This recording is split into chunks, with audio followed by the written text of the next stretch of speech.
you want to make your Instagram video full screen, then this video is for you.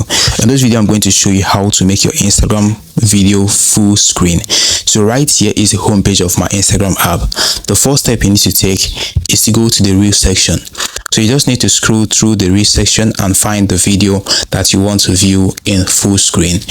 So once you see the video, the next step you need to take here is to go ahead and click on the three dot icon beside the screen like this.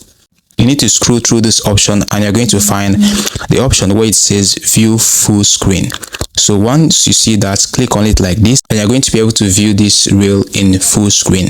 Hope you found this video helpful, because we've come to the very end of this video. Now hit the like button, subscribe and hit the notification bell to be the first to get updated whenever I upload helpful videos like this. See you in the next one. You're welcome to Fix and In.